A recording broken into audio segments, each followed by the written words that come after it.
Chapter 19, Plum Crazy, July 1856. There was word of cattle coming through again, a herd of some 2,000 longhorns driven up from Texas to the stockyards in Kansas City.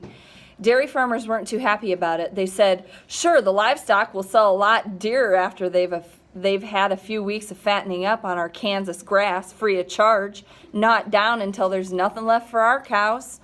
Wait until you see these critters, Will said. Big, huge beasts weigh about a ton. Horns here to here, maybe 4 foot across. They're too sturdy to ever die, at least till they hit the slaughterhouse, and then, bam, he made a throat-slitting motion.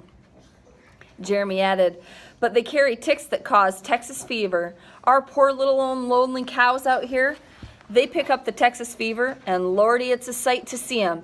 Before long, you'll see a cow or a bull going plumb crazy. Well, that's something to look forward to, James said. He and Will and Jeremy perched on a fence at the south end of town, watching the cowboys drive the hundreds of cattle over the dusty trail. Waving to them, Will asked, wouldn't you just die to be a cowboy? Bet they never have freckles, James murmured, wrinkling up his nose. The cowhands herded the cattle through a field where a few sleepy cows watched the parade. In the middle of the pasture, they were let to graze and slurp from the stream that greened the field. Except for the cow slobber. I could be a cowboy tomorrow, Will said dreamily. You'd be trampled in a mad stampede before morning, Jeremy said. We'd pick you up flat as a buffalo chip. You know what that is? The Injuns could use you to light a fire. How about you? What do you want to be, James?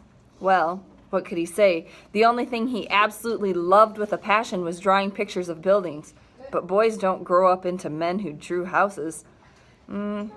I expect I'll turn out to be a farmer. You going to grow Boston beans? A doctor then? He thought of the runt, Doctor Only, and then of Solomon and Thunder being led behind that slave catcher. Will said, at least being a doctor, you'd get to see lots of ladies without their clothes on. Jeremy asked, but you could cut anybody open and pull out his guts? James's stomach flip-flopped. An architect? I could build houses and hotels. They're going to need people to build up this big old prairie. And then he knew he'd accidentally hit on the right answer. He scanned the flat prairie all around him, the field hosting the snarling cattle, and he imagined buildings gently rising from the grass.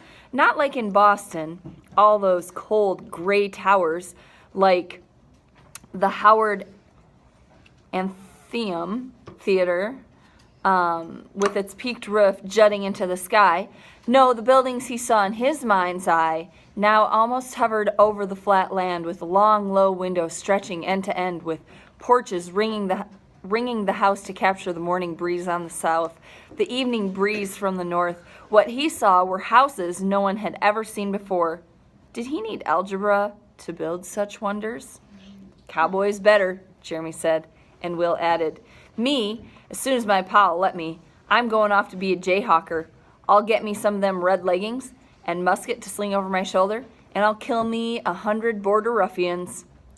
Look for me in the history book someday, hey?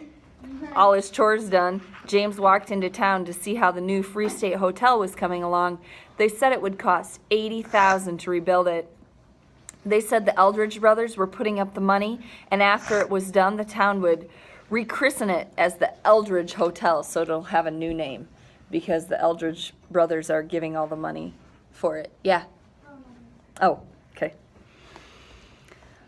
Which was only fair. He watched a man hauling barrels of hot tar up to the roof, the acrid smell reminding him of Boston. Now, if he were designing this building, he'd put a little balcony off each street side room, and the front door would be as huge as the gateway to a palace. Or would that be out of proportion? He still had lots to learn since he'd made up his mind to be an architect.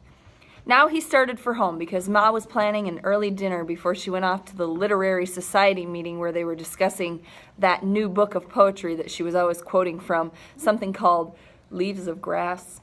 Ma would tease, why, Mrs. Weaver, that's a right secular book. That means like not Christian or godly. But Ma would be ready with a comeback. Yes, Mr. Weaver, but it's full of the spirit God has implanted within each of us. And when's the last time thee read a book? 2 blocks from the hotel, James ran into Jeremy, bounding down the stairs from Bethany Maxwell's house. Oh, James, I was just stopping by to knock her over with thy slobbery kisses. Get my speller back.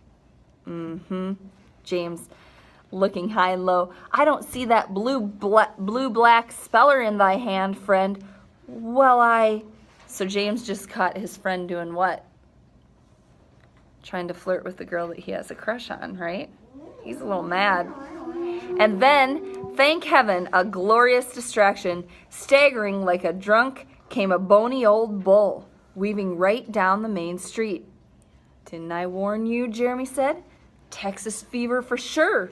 The bull seemed delirious, panting and thrashing to and fro, its back arched, its head drooping nearly into the dust. Then the poor bull threw its head back, and James saw its glassy stare, its pain, its confusion.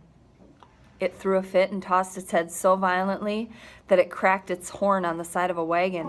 A scream came out of the beast that sounded like the trumpeting of an elephant, which James had once heard in a circus. By now, the crowd was gathering, women wanting to help, children clinging to their mothers' skirts, dogs sniffing the dirt where the bull had been. And then Bethany's father came out, pointing a rifle. "Stand back, y'all," he said, lining himself up just so. He shot the bull right between the eyes. As the bull fell to the ground, James wondered whether he would have the courage to do the same thing if he'd had a gun.